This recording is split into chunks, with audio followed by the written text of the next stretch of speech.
Welcome to our channel exam cluster. इस video में हम इस बारे में बात करेंगे कि क्या आपको एसएससी सीएचएसएल की प्रिपरेशन करनी चाहिए। क्या एसएससी सीएचएसएल के पीछे टाइम लगाना सही होगा या नहीं होगा। तो जैसे कि आप यहाँ देख सकते हो कि profit in preparing for SSC CHSL मतलब सीएचएसएल की अगर आप प्रिपरेशन करते हो तो उसमें आपको क्या प्रॉफिट है, क्या लॉस है। प्रॉफिट और लॉस का जो कंपैरिजन होगा वो मैं इस वीडियो में आपको बताऊंगा कि दोनों फैक्ट्स बताऊंगा कि क्या प्रॉफिट होगा आपको और क्या लॉस होगा। तो इस वीडियो को जरूर देखिएगा अगर आपके मन में डाउट है एसएससी सीएचएसएल को लेकर के कि आपको प्रिपरेशन करनी चाहिए या नहीं चाहिए।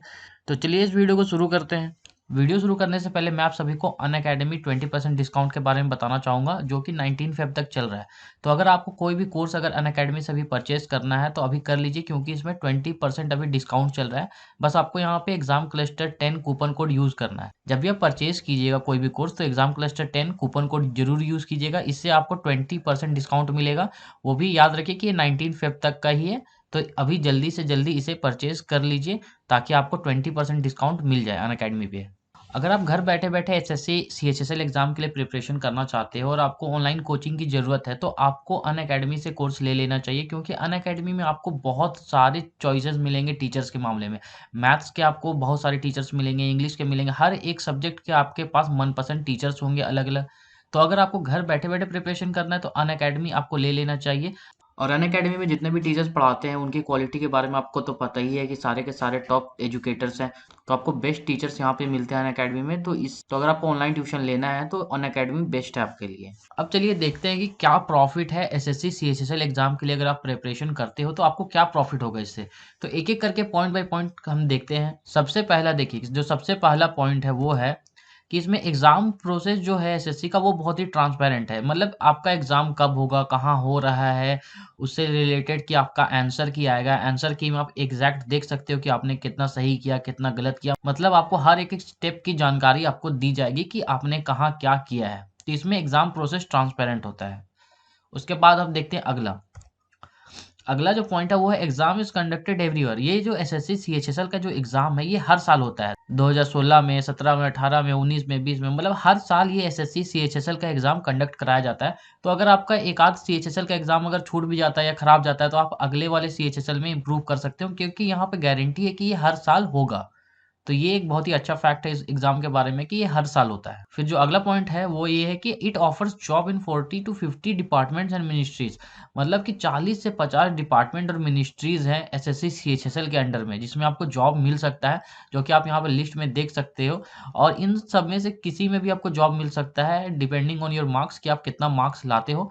तो आपके पास बहुत सारी वैरायटी है यहाँ पे जॉब के मामले में। फिर जो अगला पॉइंट है वो है कि देखिए ये जो एग्ज़ाम है ना ये बहुत ही वेल नोन है, बहुत ही पॉपुलर एग्ज़ाम है। तो इसका जो स्टडी मटेरियल है ना वो आपको ज़्यादा खोजना नहीं पड़ेगा। आपको इसका सारा स्टडी मटेरियल ऑनलाइन मिल जाएगा, ऑफलाइन मिल जाएगा, मतलब आराम से मिल जाएगा। इसमें आपको ज़्यादा खोजना नहीं पड़ेगा, बस आपको केवल जाके सर्च करना है। तो इसी मामले में अगर आप बोलिएगा कि स्टडी मटेरियल के मामले में तो ये एग्ज़ाम बहुत ही अच्छा है क्योंकि यहाँ पे हर एक चीज़ का आपको एनालिसिस मिल जाएगा, डिटेल एनालिसिस कि कौन-सा सब्जेक्ट में क्या पढ़ना है, क्या नहीं पढ़ना है, सब कुछ आपको अच्छा से यहाँ मिल जाएगा। तो स्टडी मटेरियल के मामले में बोलिएगा तो एसएससी सीएचएसएल में आपको दिमाग ज़्यादा खपाना नहीं पड़ेगा। फिर जो अगला पॉइंट है वो है कि exam centres are available all over India. मतलब ये जो एग्जाम है एसएससी सीएचएसएल का इसका सेंटर एग्जाम सेंटर लगभग हर एक मेजर सिटीज में आपको अवेलेबल मिलेगा। तो आप इंडिया में कहीं पर भी रहिए आपको जो एग्जाम सेंटर मिलेगा वो आपके घर से ज़्यादा दूर आपको नहीं मिलेगा। मतलब आप अरेंज कर पाइएगा उतना एग्जाम देने के लिए। फिर अगला जो पॉइंट है वो है देखिए इसका सैलरी कि देखिए इसमें बेसिकली 3 ग्रेड पे होता है 1900, 2400 और 2800। तो 2800 को आप नेग्लिजिबल मान सकते हो क्योंकि 2800 ग्रेड पे का जो पोस्ट होता है वो बहुत ही कम होता है, एक आध पोस्ट होता है जैसा। इसलिए 2800 को आप नेग्लिजिबल ही मानिए। जो बेसिक है वो 2400 है और 1900 है। ये इसका सैलरी है। ग्रेड पे में है जिसे आप कन्वर्ट करिएगा तो उसका अगला अलग सैलरी आता है, जो रुपीज में आएगा वो अलग आएगा। अगर उसे आपको देखना है तो यहाँ पे आई बटन पे आप क्लिक करके जरूर देख लीजिएगा उसे। उसके बाद जो अगला पॉइंट है वो है कि देखिए एसएससी सीएचएसएल का जो सिलेबस पैटर्न है वो एसएससी सीजीएल वाला ही है। केवल एसएससी सीजीएल में उसमें टियर 2 होता है, टियर 3 होता है। मतलब टियर 2 में उसमें मैथ्स और इंग्लिश का पेपर आता है। लेकिन एसएससी सीएचएसएल का जो एग्जाम है और एसएससी सीजीएल का जो प्री का एग्जाम है दोनों का पैटर्न सेम है और लगभग क्वेश्चंस का लेवल भी ज़्यादा अप डाउन नहीं होता है। तो अगर आप एसएससी सीएचएसएल के लिए प्रिपरेशन कर रहे हो तो आपका एसएससी सीजीएल भी होते जा रहा है। तो आप एसएससी सीजीएल भी आगे चल के आराम से दे सकते हो। ये था, इसमें आपने देख लिया कि प्रॉफिट क्या है एसएससी सीएचएसएल की प्रिपरेशन करने में। अब चलिए देखते हैं कि लॉस क्या-क्या है इसमें। अब देखिए, जैसे हम देखते हैं, अब हम लोगों ने प्रॉफिट तो देख लिया, अब लॉस देख एसएससी सीएचएसएल एग्जाम की अगर आप प्रिपरेशन करते हैं तो आपको क्या-क्या लॉस है इसमें। देखिए, सबसे पहला जो पॉइंट है वो है कि देखिए, ये जो एसएससी सीएचएसएल का जो एग्जाम है वो उनके लिए है, फेवरेबल है, मतलब उनको ज़्यादा फायदा होता है जिनका इंग्लिश और मैथ्स अच्छा है, क्योंकि इसमें आपको इंग्लिश और मैथ्स मिलता है, हिंदी मिलता नहीं है एसएससी सीएचएसएल में। अब देखिए, इसमें हिंदी और इंग्लिश, इसमें देखिए इंग्लिश और मैथ्स आपका स्ट्रांग होना बहुत ही ज़रूरत है एसएससी सीएचएसएल में, तभी आपको मेरिट में आप आ पाइएगा। एक तो सबसे बड़ा पॉइंट है इसमें, तो हिंदी मीडियम वाले लोग के लिए थोड़ा मुश्किल हो जाता है। उसके बाद अगला पॉइंट देखते हैं। देखिए, too many steps for selection process. Selection process में बहुत ज़्यादा स्टेप्स होते हैं। पहला तो आपका सीबीटी 1 एग्ज़ाम हो जाता है, फिर उसका डिस्क्रिप्टिव हो जाता है, उसके बाद फिर आपका स्किल टेस्ट होता है, उसके बाद फिर आपका डॉक्यूमेंट वेरिफिकेशन होता है।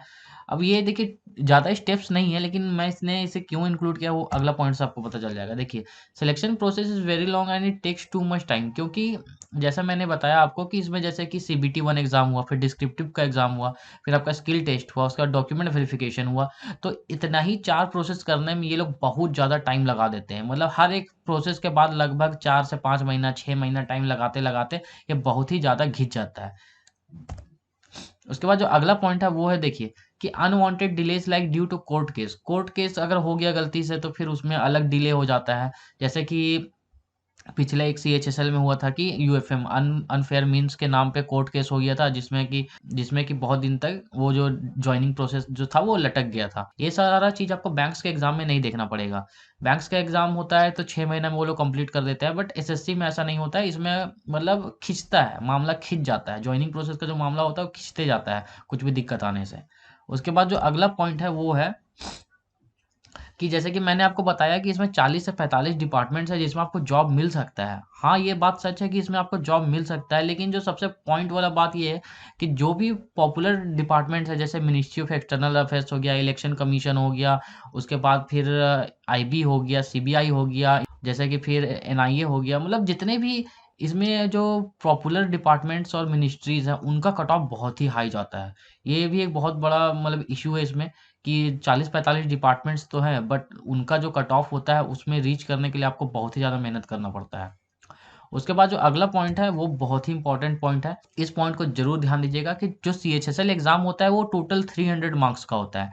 लेकिन क्योंकि 300 मार्क्स कैसे, इसका जो सीबीटी 1 होता है वो 200 मार्क्स का होता है, और जो सेकंड एग्ज़ाम होता है डिस्क्रिप्टिव वाला वो 100 मार्क्स का होता है। तो 200 प्लस 100 300 का मार्क्स होता है।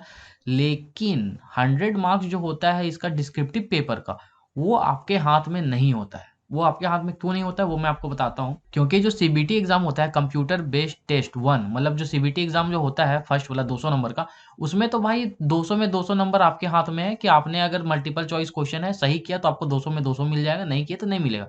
लेकिन जो इसका डिस्क्रिप्टिव पेपर होता है ना, वो पेन पेपर वाला होता है, आपको पेन पेपर से लिखना पड़ता है। अब आप कितना भी अच्छा क्यों ना लिख दीजिए पेन पेपर वाले एग्ज़ाम में, अब मार्क्स देना नहीं देना ये उस टीचर के हाथ में होता है जो आपका पेपर करेक्शन करेगा। तो मान लीजिए कि आपने बहुत ही अच्छा एसे लिखा और बहुत ही अच्छा लेटर लिखा, लेकिन जो टीचर था उसका दिमाग खराब था, वो आपको ज़्यादा मार्क्स नहीं देना चाहता था, तो वो आपको एक एवरेज मार्क्स दे देगा। जिससे क्या होगा कि ऑल ओवर 300 मार्क्स आपका मार्क्स कम हो जाएगा, जिसके चलते आप अच्छा डिपार्टमेंट या आपको मे बी जॉब भी ना मिल पाए। और उसी तरह से मान लीजिए कि कोई नॉर्मल से एसे लिख के आया है, नॉर्मल से एसे लेटर, लेकिन उसका पेपर जिस टीचर ने चेक किया उसका मूड अच्छा था, तो उसने उसे ज़्यादा मार्क्स दे दिया। तो ऐसे में यहाँ गड़बड़ हो जाता है, क्योंकि ये जो 100 मार्क्स हो जाता है ये बहुत ही ज़्यादा डिसाइडिंग फैक्टर रहता है, क्योंकि 300 में कट ऑफ जाता है, ना कि 200 में। तो ऑल ओवर 300 में आपको मैक्सिमम स्कोर करना होता है, और जो 100 नंबर होता है ये अनप्रिडिक्टेबल होता है कि आपको इसमें कितना मिलेगा। इसलिए जो एसएससी सीएचएसएल का जो एग्ज़ाम है, इस पे आप गारंटी नहीं ले सकते हो कि आप टॉप करोगे, बॉटम में आओगे, जॉब मिलेगा, नहीं मिलेगा, अनटिल एंड अनलेस कि आप लास्ट वाला रिज़ल्ट आप ऑल ओवर 300 में ना देख लो। ये मुझे सबसे बड़ा इसका डिमेरिट लगता है। तो ये था इसमें लॉस, अगर आप इसकी प्रिपरेशन करते हो तो ये सारे हैं इसमें लॉस, और भी बहुत सारे हैं जो आपके हिसाब से होंगे। तो मेरे हिसाब से तो मुझे इतना लॉस लगता है। तो अब देखिए कंक्लूजन क्या है। कंक्लूजन बेसिक सा मेरा एक ही है कि आपको एसएससी सीएचएसएल के लिए प्रिपरेशन तभी करना चाहिए जब आपके पास एटलीस्ट 2 साल का टाइम हो। कम से कम आपके पास 2 साल का अगर टाइम है तभी आप एसएससी सीएचएसएल के लिए प्रिपरेशन करिए। और अगर आपको जल्दी जॉब चाहिए तो भाई एसएससी में मत पढ़िए, सीधा बात है। क्योंकि एसएससी का जो जॉइनिंग प्रोसेस होता है वो खिंचता है और खिंचता है, और लगभग डेढ़ 2 साल ये लोग खींच ले ही लेते हैं। जहाँ बैंक का एग्ज़ाम होता है वो 6 महीना में भाई एग्ज़ाम लेकर के जॉब दे देते हैं, और वहीं एसएससी वाले क्या करते हैं कि वो लगभग 2 साल तक घींच देते हैं इन चीज़ों को। तो इसीलिए है कि अगर आपको जल्दी जॉब चाहिए तो भाई एसएससी तो छोड़ ही दीजिए। और अगर आप में पेशेंस है तो एसएससी की प्रिपरेशन कर सकते हैं, इसमें कोई दिक्कत नहीं है, क्योंकि एसएससी से आपको बहुत ही अच्छे जॉब्स मिलते हैं। तो इस वीडियो में बस इतना ही। आई होप कि आपको इससे समझ में आ गया होगा कि प्रॉफिट एंड लॉस क्या क्या है एसएससी सीएचएसएल के अंदर में। तो अगर आप हमारे चैनल पे न्यू हैं तो हमारे चैनल को सब्सक्राइब जरूर कर लीजिएगा।